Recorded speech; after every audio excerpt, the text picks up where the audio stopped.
నమస్తే, రమ్ రామ్, అస్సలం వాలేకుం, Aadab, good morning అందరికీ. ఎడ్ప్లస్ ఛానల్లో NVS 2024 non teaching recruitment exam general Hindi practice set 3కి స్వాగతం సుస్వాగతం అండి.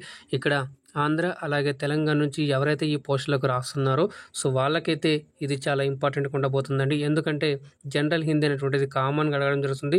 కొన్ని పోస్టుల్లో 10 మార్కులకు గాను అలాగే కొన్ని పోస్టుల్లో 15 మార్కులకు గాను అడగడం జరుగుతుంది. కాబట్టి ఇది కంపల్సరీ. అందులో ఈ ఎగ్జామ్లలో మనకు నెగిటివ్ మార్కింగ్ ఉంది కాబట్టి చాలా జాగ్రత్తగా చేయాలి. అయితే ఇది చాలామంది రిక్వెస్ట్ చేయడం జరిగిందండి. మాకు హిందీ క్లాసులు ఏవైతే జనరల్ హిందీ ఉన్నాయో అది మాకు తెలుగులో చెప్పండి అని చెప్పేసి రిక్వెస్ట్ చేయడం జరిగింది. కాబట్టి ఆ రిక్వెస్ట్ మేరకైతే నేను మీకు తీసుకొని రావడం జరుగుతుందండి. మరి ఇప్పటిదాకా ఇంకెవరైతే చూడలేదో ప్లేలిస్ట్లో అయితే ఇవ్వడం జరిగింది మీకు. సో అక్కడ నుంచి అయితే మీరు అన్ని కూడా చూసేయండి. కింద లింక్ అయితే డిస్క్రిప్షన్ బాక్స్లో ఇచ్చాను. మళ్ళీ ఇప్పటివరకు లైక్ చేయకుంటే లైక్ చేయండి, అలాగే షేర్ చేయండి చాలామందికి. ఎందుకంటే కొంతమంది డిమాండ్ చేశారు, అలాగే కొంతమందికి సెర్చ్ చేస్తూ ఉంటారు, చాలా ఇబ్బంది పడుతూ ఉంటారు.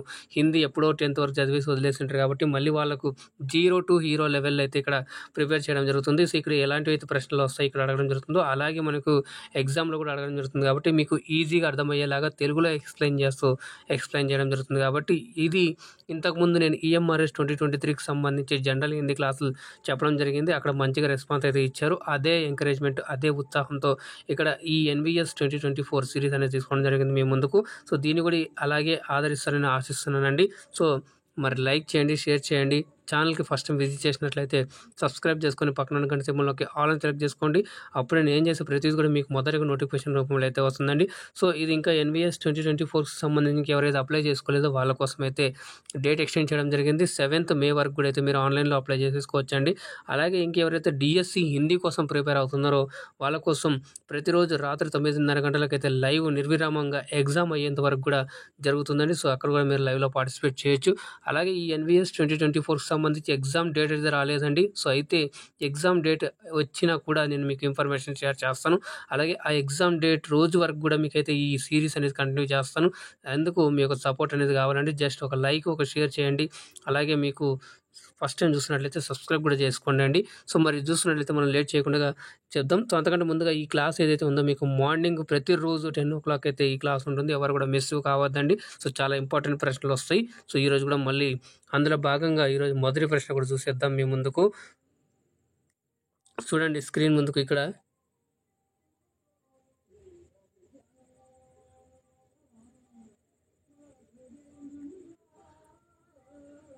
చూడండి, ఇక్కడ మీ స్క్రీన్ ముందుకు దో యా దో సే అధిక్ శబ్దోं का मेल हो उसे क्या कहते हैं? సంధి, సమాస్, ఉపసర్గ, ప్రత్యయ్. సో మనం నిన్న సిరీస్లో సంధి టాపిక్ అయితే తీసుకోవడం జరిగింది. మరి ఇక్కడ సంధి టాపిక్లో మనం వర్న్ అని చెప్పేసి మాట్లాడుకున్నాం. అంటే 2 లెటర్ల కలయిక జరిగితే మనం ఏమన్నాం? సంధి అన్నాం. కానీ ఇక్కడ 2 పదాలు అంటున్నాడు కదా. 2 పదాల కలయికని శబ్దం కా మేల్ అంటే ఏం చెప్పుకున్నామండి మనం? కలయిక అని చెప్పుకున్నాం కదా. సో అలాగా ఇక్కడ 2 పదాల యొక్క కలయిక అనమాట. ఇక్కడ శబ్ద అంటే శబ్దము, తెలుగులో కూడా పదము కదా. పదాల కలయిక, 2 పదాల యొక్క కలయిక జరిగినప్పుడు దాన్ని ఏమంటారు అని అన్నట్లయితే మనకు ఆప్షన్ బి కరెక్ట్ అవుతుందండి. సమాస్ అని అంటారండి. రైట్. నెక్స్ట్ రెండవ ప్రశ్న కూడా చూసేయండి. మీరు కూడా ఆన్సర్లు కామెంట్ చేస్తుండండి, అలాగే నోట్స్ కూడా రాస్తుండండి. దీనికి సంబంధించి మీకు ఏమైనా ఫీడ్బ్యాక్, సజెషన్స్ ఇవ్వాలనుకున్నట్లయితే కింద ఇచ్చినట్లయితే దాన్ని స్వీకరించి నెక్స్ట్ మళ్ళీ రేపటి క్లాస్లో అయితే మీకు తీసుకొని రావడం జరుగుతుంది. కాబట్టి సో మీ యొక్క ఫీడ్బ్యాక్ కూడా చాలా కీలకంగా ఉంటుందండి. ఇక్కడ చూస్తున్న రెండవ ప్రశ్న, హిందీ మే సమాస్ కే కుల్ కితనే ప్రకార్ హే? సో ప్రకాశ్ అంటున్నారండి. ఇక్కడ ప్రకార్ అంటే మనం ఏమనుకున్నాం? మనం టైప్స్ అనుకున్నాం కదా. ప్రకారం అంటే టైప్స్ అనుకున్నాం. మరి హిందీలో మొత్తంగా మనకు సమాస్ ఎన్ని టైప్స్ ఉన్నాయి అని అంటున్నాడు. కితనే అంటే మనం ఎన్ని అని చెప్పుకున్నాం నిన్నటి వీడియోలో కదా. సో ఎన్ని అని చెప్పుకున్నాం. కుల్ అంటే టోటల్ రైట్ అండి. సో కుల్ అంటే టోటల్. మనకి ఇక్కడ ఎవరు మాకు ఇంకా ఐడియా లేదు, జస్ట్ ఏమీ లేదు, మాకు జీరో నాలెడ్జ్, ఎప్పుడో చదివామన్నట్టు వాళ్ళకు కూడా ఇది చాలా హెల్ప్ఫుల్ అవుతుందండి. మరి హిందీ మే అంటే లో ఒక్కరోజు మీరు ఇలా చూసారంటే నెక్స్ట్ రాబోయే క్లాసులు మీరే ఈజీగా చేసేస్తారండి. సమాస్ అంటే ఎన్ని ఉంటాయి అని అంటున్నారు. 3, 4, 5, 6. 3 అంటే 3, 4 అంటే 4, 5 అంటే 5, చ అంటే 6. సో మొత్తంగా మనం చూసుకున్నట్లయితే హిందీలో మొత్తంగా మనకు 6 రకాలు ఉంటాయండి. కుల్ టోటల్గా మనకు 6 రకాలైతే ఉంటాయి సమాసాలు అనేటువంటివి. ఓకేనండి. మరి అవి ఏంటివో అని మనం చూసుకున్నట్లయితే ఇక్కడ మీకు నేను ఎక్స్ప్లెయిన్ చేస్తాను. సో మీరు ఎక్కడ ఈజీగా మీకు అర్థమవుతుంది. సో చూస్తున్నట్లయితే ఫస్ట్ అవ్యయీ భావ సమాస్ అండి. అవ్యయీ భావ్ సమాస్. రెండు చూసుకున్నట్లయితే ఇక్కడ మీకు సమాసం రాయను, నేను జస్ట్ మీకు అయితే చెప్తాను. సో ద్వంద్వ సమాస్. మూడవది చూసుకున్నట్లయితే మనకు తత్పురుష సమాస్. తత్పురుష సమాసము అని తెలుగులో ఎలా ఉందో అలాగా మనకు తత్పురుష సమాస్ అని అంటారు. మరి నాలుగవది చూసుకున్నట్లయితే బహువ్రీహి సమాస్. బహువ్రీహి. మరి ఐదవది చూసుకున్నది ఏందయ్యా అంటే కర్మధారై. కర్మధారై సమాస్. మీరు తెలుగులో కూడా చదువుంటారు, అందుకే నేను అన్నది. మీరు ఆరవది చూసుకున్నట్లయితే ద్విగు సమాస్. ద్విగు సమాసము అని చెప్పేసి ఇవన్నీ మీకు తెలుగులో ఐడియా ఉన్నట్లయితే ఇక్కడ మీకు జస్ట్ అక్షరాలను గుర్తుపట్టాలనైతే మీరు ఈజీగా చేసేస్తారండి. మంచి స్కోరింగ్ సబ్జెక్ట్ ఇది. సో మీకు 6 అయితే మీరు నోట్ చేసుకోండి. నెక్స్ట్ ప్రశ్నకి వెళ్ళిపోదాం. మళ్ళీ ఇక్కడ చూడండి, ప్రధానత కే ఆధార్ పర్ సమాస్ కి కితనే భేద్ హై. ఇంతకుముందు మాట్లాడుకున్నాం కదా జనరల్గా అదే అయితే. సో ఇక్కడ మీకు ఎక్కడైతే మీకు ప్రధానత అని ఇచ్చాడు అనుకోండి, సో ఇది మీరు క్వశ్చన్ చాలా కేర్ఫుల్గా చదవాలి మనం ఎక్కడైనా కానీ. ప్రధానతకి అంటే ఇక్కడ ఇంపార్టెన్స్, ప్రధానంగా అని చూసుకున్నట్లయితే మరి ఇంపార్టెన్స్ సమాస్కి కితనే భేద్ హే 2, 3, 4, 5. ఇక్కడ చూసుకున్నట్లయితే మరి దీని యొక్క కరెక్ట్ ఆన్సర్ 4 అవుతుందండి. సో 4 అంటే 4. ఏంటి అయ్యా అది అంటే మనకు పద్. మీకు ఎక్స్ప్లెయిన్ చేస్తాను. మనం దీని గురించి మాట్లాడుకునే ముందర మనము సమాసము అంటే ఏందో తెలుసుకున్నట్లయితే సమాసం 2 శబ్దాల కలయిక అని చెప్పుకున్నాం కదా. సో 2 శబ్దాల కలయిక అనుకున్నప్పుడు మనము ఇక్కడ 1, 2 అనుకున్నాం. ఒకటవది రెండవది. సో ఈ 2 శబ్దాల్లో మరి దీన్ని ఏమంటారు, దీన్ని ఏమంటారు? దీన్ని ఏమంటారంటే పూర్వపద్ అంటారండి. పూర్వపద్. ఇది ఉత్తర్ పద్, రైట్. మరి ఈ ఉత్తర పద్, మరి దీన్ని ఇంకొక పేరు కూడా అంటారు, మీరు కన్ఫ్యూజ్ అవ్వకండి.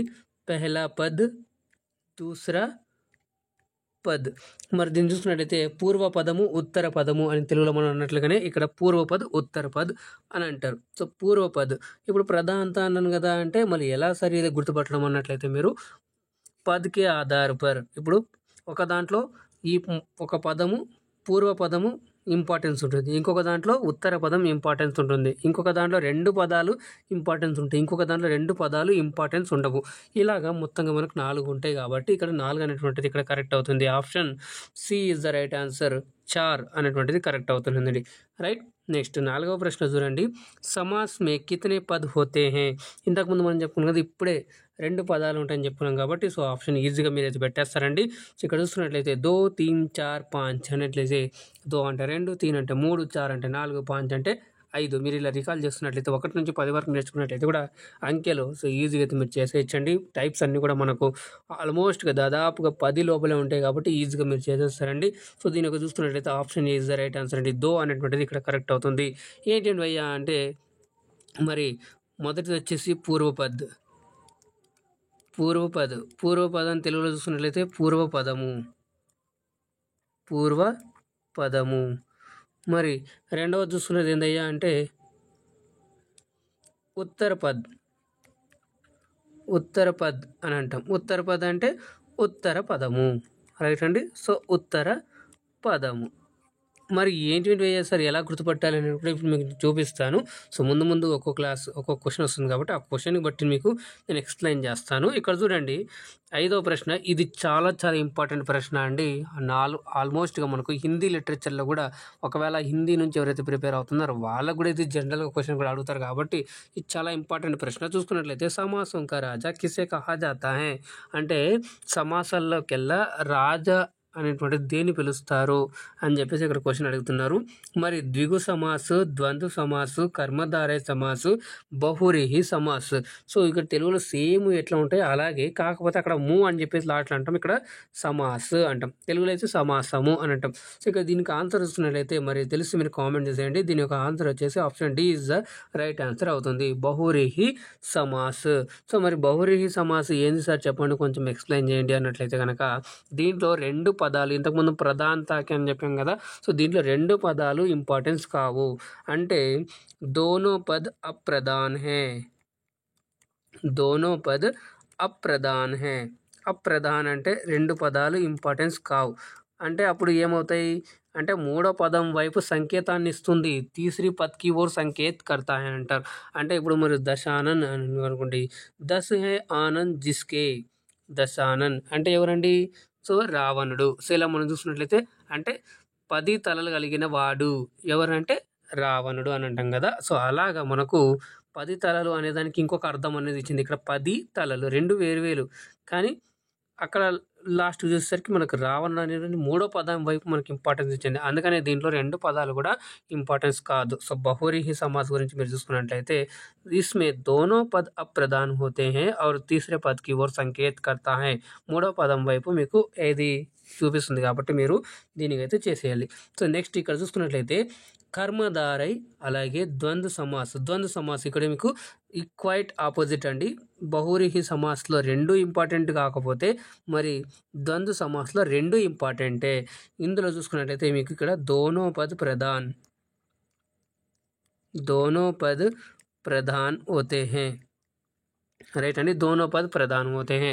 మీరు చూసుకున్నట్లయితే భాయి బెహన్ దిన్ రాత్ దీంట్లో ఇంకోటి ఏంటంటే ఆపోజిట్ వర్డ్స్ మీకు ఎక్కడైతే కనిపిస్తాయో అక్కడ మీకు ద్వంద్వ సమాసం అనేటువంటిది వచ్చింది. ఆటోమేటిక్గా ఆపోజిట్ వర్డ్స్ ఉంటాయి కాబట్టి మీకు ఆ 2 పదాలు కూడా ఇంపార్టెన్స్. 2 పదాలు అనేది ఇక్కడ మీరు పూర్వపద ఉత్తర పదం అనేవి ఎప్పుడు జ్ఞాపకం తెచ్చుకుంటూ ఉండాలి. సో దీనిలో చూసుకున్నట్లయితే మరి దిన్ రాత్ పగలు రాత్రి 2 ఇంపార్టెంటే కదా మనకు. సో 2 కూడా వ్యతిరేక పదాలు లాగా ఉన్నాయి. సో మనకు ఈజీగా గుర్తుపెట్టుకోవడానికి ద్వంద్వ సమాసం అంటే అపోజిట్ వర్డ్స్ అన్నీ ఉంటాయి. సో లేదా 2 పదాలు కూడా ఇంపార్టెన్స్ ఉంటాయి. సో ఇలాగ ఒక్కొక్కటి కూడా మనం చూద్దాం. ద్విగు సమాసం చూసుకున్నట్లయితే సంఖ్యావాచి. ద్విగు సమాసం అంటే సంఖ్యావాచి మనకందరికి తెలిసిన వాచిందే కదా. సో నవగ్రహాలు అని అంటాం కదా తెలుగులో. ఎలాగైతే ఉంటాయి నవగ్రహాలు, హిందీలో కూడా మనకు నవగ్రహ అని అంటాం. ఫస్ట్ పదం వచ్చేసి మనకు సంఖ్యావాచి ఉంటుంది. సో రెండవ పదం వచ్చేసి మనకి ఏదైతే ఉంటుందో అది ఇప్పుడు చౌరాహ అంటే 4 రస్తాలు కదా. సో అలాగా చౌరస్తా అంటాం కదా, 4 రస్తాలు కలిగినది. సో ఇలాగ మనకు నెక్స్ట్ కర్మధార అని చూసుకున్నట్లయితే ఈ కర్మధారలో ఏమయ్యే వస్తుందంటే పూర్వపదం ఏదైతే ఉంటుందో అది మనకు విశేషణము ఉంటుందన్నమాట కదా. సో ఏదైతే ఉందో నీలి వస్త్రము అని అనుకోండి. ఇప్పుడు దాన్ని నీల వస్త్ర అని అనుకోండి. వస్త్రు ఏదైతే ఉందో అది విశేష అని అంటారు హిందీలో. మరి విశేషణం ఏముంది ఇక్కడ? నీలము అనేటువంటిది ఇక్కడ విశేషతలు ఎక్కడైతే వస్తాయో అది మనకు కర్మధారయ సమాస్ అవుతుంది. రైట్ అండి. సో ఇది మీరు చూసుకున్నట్లయితే మరి దీంట్లో కూడా పూర్వ పద్ ఇదండి. రైట్ అండి. సో మరి దీంట్లో మనకు చూసుకున్నట్లయితే ఈ ద్విగు అలాగే ఈ కర్మధారయ్ అనేటువంటిది 2 మనకు ఉత్తర పద్ ప్రధాన్ హోతే హై అండి. కన్ఫ్యూజ్ కాకుండా ఇది ఉత్తర పద్ ప్రధాన్ హోతే హై. ఎందుకు సార్ అన్నట్లయితే ఇది యాక్చువల్గా అంటే 4 రకాలు అని చెప్పుకున్నాం కదా. ఆ 4 రకాల్లో ఒక రకంలో ఇది మళ్ళీ 2గా విభజించబడింది. అది మీకు ముందు ఎక్స్ప్లెయిన్ చేస్తాను. సో ఇది ఇప్పటికైతే మీ 4 అయితే ఎక్స్ప్లెయిన్ మీకు నచ్చిందని అనుకుంటున్నాను. మరి ఎలా అనిపించింది కూడా మీకు కామెంట్ చేసేయండి. 6వ ప్రశ్న చూసుకున్నట్లయితే రాత్ భర్ కౌన్ సా సమాస్ హై. చూడండి రాత్ భర్ కౌన్ సా సమాస్ హై. తత్పురుష సమాస్, అవ్యయీ భావ సమాస్, ద్వంద్వ సమాస్, బహువ్రీహి సమాస్. సో మీకు ఇక్కడ ఎక్స్ప్లెయిన్ చేస్తాను షార్ట్కట్గా. ఇక్కడ చూడండి మీకు పదంలో బర్ అని కనిపిస్తుంది కదా. ఈ బర్ అనేటువంటిది ఎప్పటికీ ఎటువంటి మార్పు చెందదు కాబట్టి అది మనం ఏమంటామంటే అవ్యయ్ అని అంటాం. సో అవ్యయ్ అంటే ఇంకొక పదం దీనికి ఏంటంటే ఖర్చు కానటువంటిది అని వస్తుంది. సో ఖర్చు కానటువంటిది ఎప్పటికైనా కానీ మనకు ఏ పదం ఎక్కడొచ్చినా కానీ అది బర్ అనేవని వస్తుంది. ఇప్పుడు చూసుకునండి రాత్ భర్ అని ఉంది. సో దిన్ బర్ అంటే పగలంతా, రాత్ భర్ అంటే రాత్రంతా అని అంటాం కదా. సో అలాగా అవ్యయ్ అనేటువంటిది ఆ పదం ఎప్పటికీ చేంజ్ కాదు కాబట్టి సో ఈజీగా మీకు ఇలా అయితే గుర్తుపెడతారు. సో మరి ఇక్కడ చూసుకున్నట్లయితే అది మీకు ఇక్కడ చూడండి ఇక్కడ ఏదైతే ఉందో ఇక్కడ సేమ్ అదే ఆప్షన్ కనిపిస్తుంది కాబట్టి option B is the right answer for this question అండి. Option B is the right answer for this question. అవ్యయీ భావ్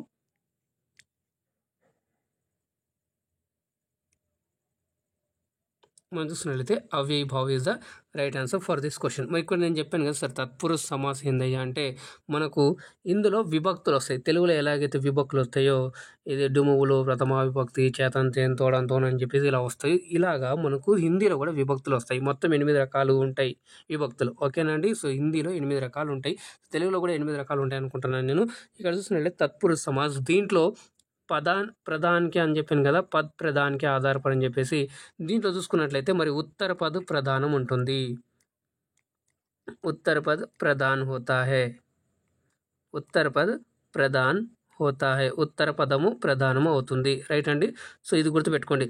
ఇక్కడ ఆపోజిట్ వర్డ్స్ చూడండి బహువ్రీహి 2 ఇంపార్టెంట్ కాదు, ఒకటే మూడో దానికి వస్తుంది. మరి ద్వంద్వ సమాస్కి ఇప్పుడు మీకు ఏమవుతుంది, రెండు ఇంపార్టెంట్ అవుతాయి. సో అలా ఆపోజిట్ గుర్తుపెట్టుకోండి. మరి ఇక్కడ అవ్యయీభావ సమాస్కి తత్పురుష సమాస్కి ఇలా మీకు గుర్తుండడం కోసమే ఇక్కడ రెండు ఆప్షన్లు పక్క పక్కన ఇచ్చాను చూడండి.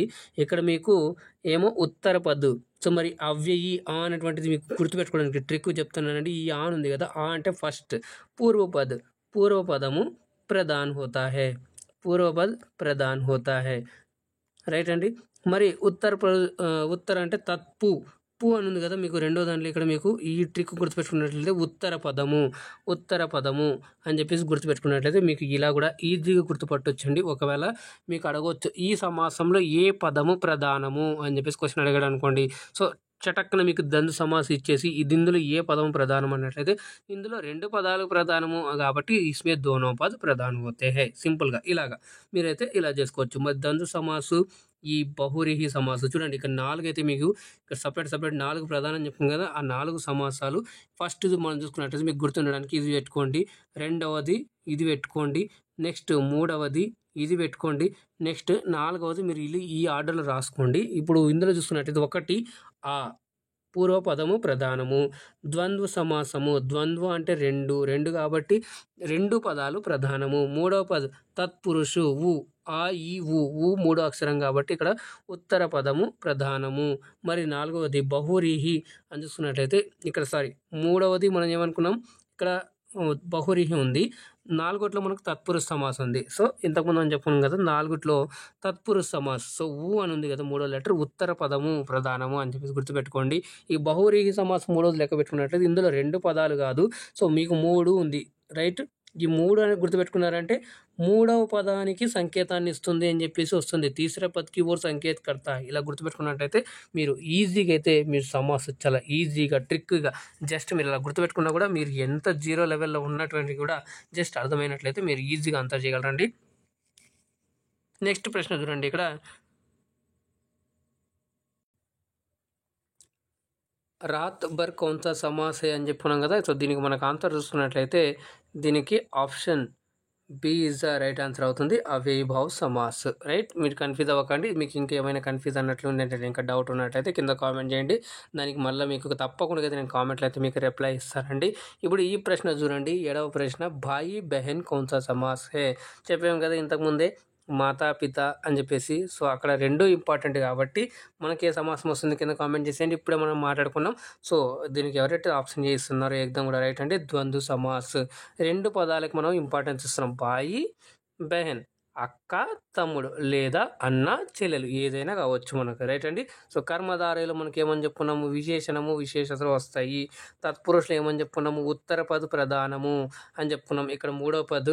మరి అవ్యయీభావ సమాస్ ఏదైతే ఉందో ఇందులో ఆ అనేటువంటి ఉంది కాబట్టి మీకు ఫస్ట్ వన్ కాబట్టి ఇది మనకు అవ్యయీభావ్, మొదటి పదము ప్రధానము అని చెప్పేసి చెప్పుకున్నాం, రైట్. మీకు అర్థమవుతుందని అనుకుంటున్నాను. ఎక్కువ డిస్కషన్ వద్దండి, మనకు టైం వేస్ట్ చేయకూడదు మనం. సో మరి నెక్స్ట్ చూసుకున్నట్లయితే 8వది, బహురీహి సమాస్ కా ఉదాహరణ హై, మాతా పిత రాజ్పుత్ర దశానన్ నీలకంఠ. ఇంతకుముందు మనం ఒక క్వశ్చన్ దగ్గర ఎక్స్ప్లెయిన్ చేసేటప్పుడు నేను మీకు ఎగ్జాంపుల్ ఇచ్చాను ఈజీగా. బహురీహి సమాస్ అంటే రెండు కాకుండా మూడో పదం వైపు సంకేతాన్ని ఇస్తుంది.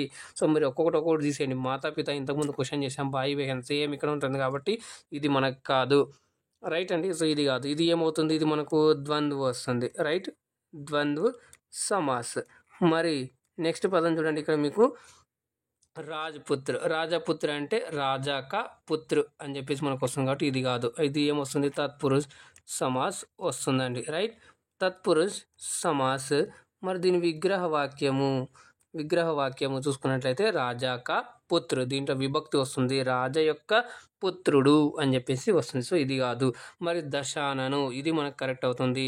దస్ హై ఆనంద్ జిస్కే అని చెప్పేసి వస్తుంది. సో ఇది మనకి ఏమవుతుందంటే ఇది బహురీహి సమాస్ అవుతుంది, బహురీహి సమాస్ అవుతుంది. మరి దీని యొక్క విగ్రహ వాక్యము ఏంది వస్తుందంటే దస్ హై ఆనంద్ జిస్కే, దస్ హై ఆనంద్ జిస్కే, ఆనంద్ జిస్కే, రైట్ అండి. సో ఈరోజు మరి ఇక్కడ చూస్తున్నట్లయితే నీలకంఠ అంటే దీంట్లో నీల్ అనేటువంటిది ఏంటిది, బ్లూ కలర్, బ్లూ కంఠము, నీల్ కంఠ్, ఇదేమొస్తుంది ఎవరికి ఉంటుంది, ఇలా శివుడికి ఉంటుంది కాబట్టి నీలకంఠ అనేది చూసినట్లయితే విశేషణం అంటే కంఠం యొక్క విశేషతని తెలుపుతుంది కాబట్టి ఇక్కడ మనకి ఏమవుతుందంటే ఇది కర్మధారై సమాసం వస్తుంది. సో ఇది కాదు. సో మనం చూసినట్లయితే ఏంది कर्मधारय समास రైట్ అండి. సో కర్మధారయ సమాస్. సో మీకు క్వశ్చన్ ఎక్స్ప్లెయిన్ చేస్తానని చెప్పాను కదా. సో అది ఇప్పుడు మీకు ఎక్స్ప్లెయిన్ చేస్తాను. అయితే మనకు ఆన్సర్ వచ్చేసి ఆప్షన్ సి ఎవరైతే ఇస్తున్నారో ఏకదం కూడా రైట్ అండి. మనకు ఇది అనేది కరెక్ట్ అవుతుందండి. ఈ దశానన్ అనేటువంటిది ఈ ప్రశ్నకి సరైన సమాధానము. అయితే నేను మీకు ఒక క్వశ్చన్ ఎక్స్ప్లెయిన్ చేస్తానని చెప్పాను కదా. సో అది ఇప్పుడు మీకు ఎక్స్ప్లెయిన్ చేసి చూపిస్తాను. చూడండి, ఇక్కడ ఈ ప్రశ్న తత్పురుష సమాసం ఉంది కదా. ఈ తత్పురుషులోనే 2 భాగాలు ఉంటాయండి. సో ఈ ఒకటి వచ్చేసి మనకి కర్మధారయి, రెండవది వచ్చేసి మనకు ద్విగు అనమాట. ద్విగు సమాస్. ఇలాగా మనకు మొత్తంగా 6, ఇవి 2, ఇవి 4, మొత్తంగా 6 రకాలు అనమాట. ఓకే. సో నెక్స్ట్ ప్రశ్నకి వెళ్ళిపోతాం మనం. 2 शब्दों से मिलकर एक नया संक्षिप्त शब्द बनता है, उसे क्या कहते हैं అని చెప్పేసి క్వశ్చన్ అండి. ఇక్కడ उसे क्या कहते हैं, సంక్షిప్త సమస్త పద్ సామాసిక పద్ బి और సి దోనో. అంటే 2 పదాలు కలయికతో ఒక కొత్త పదము, ఒక కొత్త సంక్షిప్త పదము, అంటే 2 కలిపి ఒక చిన్న పదం, ఒక కొత్త పదంగా వస్తుంది కాబట్టి ఆ పదాన్ని ఏమంటారు అని అడుగుతున్నారు. సంక్షిప్తము, సమస్త పద్, సామాసిక పద్, బి और సి. చూడండి, ఇక్కడ ఇది కాదు. సంక్షిప్త అంటే చిన్నది, కరెక్టే, ఓకే. కానీ దీంట్లో ఇంకా బెస్ట్ ఉంది కాబట్టి ఇది కాదు. సో మనకు సమస్త పద్ ఇది కరెక్ట్ అవుతుంది. మరి సామాసిక పద్ అన్న కరెక్టే, 2 అంటారు కాబట్టి మనకు ఇక్కడ ఆప్షన్ డిలో మనకు బి और సి అని ఇచ్చాడు కాబట్టి ఇది ఇంకా కరెక్ట్ అవుతుంది. సో కొన్నిసార్లు ఏమవుతుందంటే అన్ని ఆప్షన్స్ కూడా కరెక్ట్ ఉంటాయి. ఆ ఆప్షన్లలో ఏది మోస్ట్ ఇంపార్టెంట్, ఏది మోస్ట్ కరెక్ట్గా ఉంటుందో సో అది మనకి ఇక్కడ కరెక్ట్ అవుతుంది. సో ఇలా మీరు చెక్ చేస్తూ ఉండాలండి. సో చాలా జాగ్రత్తగా చేయాలి మనం చేసేటప్పుడు. 10వ ప్రశ్న చూడండి. నవరత్న కౌన్ సా సమాస్ హే, అవ్యయీభావ సమాస్, ద్వంద్వ సమాస్, బహువ్రీహి సమాస్, ద్విగు సమాస్. సో చూడండి, ఇక్కడ మీకు నవరత్న అన్నట్లయితే రత్నాలు, 9 రత్నాలు, నవరత్నంకి సమూహం అని చూసుకున్నట్లయితే మనకు ఇక్కడ ఏమవుతుంది, నవరత్న అని చెప్పేసి వస్తుంది. సో దీంట్లో ఏమవుతుంది, నవ్వు అనేటువంటిది 9 అనేటువంటి నెంబర్ సూచిస్తుంది కాబట్టి option D is the right answer అవుతుంది. ఇది ద్విగు సమాస్ అనేటువంటిది అవుతుందండి. సో ఇలా మీకు అర్థమైందని అనుకుంటున్నాను. ఇప్పుడు అయితే మనం కొన్ని 10 క్వశ్చన్లు చేసాం. మరి move forward with positive vibrations అండి. సో మంచి ఆలోచనతో మనం ముందుకెళ్ళినట్లయితే తప్పకుండా మంచి విజయాన్ని అయితే సాధిస్తామని చెప్పేసి గట్టి నమ్మకం అండి. మీరు టెలిగ్రామ్, ఫేస్బుక్, వాట్సాప్లో కూడా ఫాలో అవ్వచ్చు. దానికి సంబంధించిన లింక్స్ కింద డిస్క్రిప్షన్ బాక్స్లో ఇవ్వడం జరిగింది. అలాగే మీరు లైక్ చేయండి. మీకు సంబంధించి ఏమైనా డౌట్స్ ఉన్నట్లయితే కానివ్వండి, కామెంట్స్ కానివ్వండి, సజెషన్స్ కానివ్వండి, ఒపీనియన్ కానివ్వండి, ఈ పేపర్ ఎలా అనిపించింది మీకు, ఈరోజు సెషన్ ఎలా అనిపించింది, ఈజీ, హార్డ్, మోడరేట్ అనిపించినట్లయితే మీకు దానికి తెలియజేయండి. ఆ ఫీడ్బ్యాక్ చాలా ఇంపార్టెంట్ అండి. అలాగే ఈ షేర్ చేయండి. చాలామంది రిక్వెస్ట్ చేస్తున్నారు. సో చాలామందికి తెలియక చాలా ఇబ్బంది పడుతున్నారు కాబట్టి వాళ్ళకు కూడా మీరు ఒక రకంగా హెల్ప్ చేసిన వాళ్ళు అవుతారు. అలాగే ఫస్ట్ టైం వస్తున్నట్లయితే కనుక ఛానల్ని సబ్స్క్రైబ్ చేసుకొని పక్కన గంట సింబల్లోకి ఆల్ అని సెలెక్ట్ చేసుకోండి. అప్పుడే నేను చేసే ప్రతిదీ కూడా మీకు మొదటగా నోటిఫికేషన్ రూపంలో అయితే వస్తుందండి. ఇప్పటి వరకు మీరు ఎంతగానో ఓపిక్గా ఉండేసి మరి ప్రతి ఒక్క ప్రశ్నకైతే రిప్లైలు ఇవ్వడం జరిగింది, ఆన్సర్లు చేయడం జరిగింది. కాబట్టి ప్రతి ఒక్కరిని పేరునైతే ధన్యవాదాలండి. మీరు జాగ్రత్తగా ఉండండి, సురక్షితంగా ఉండండి. మళ్ళీ రేపటి క్లాస్లో కలుద్దాం. అందాక ధన్యవాదాలు. జై హింద్.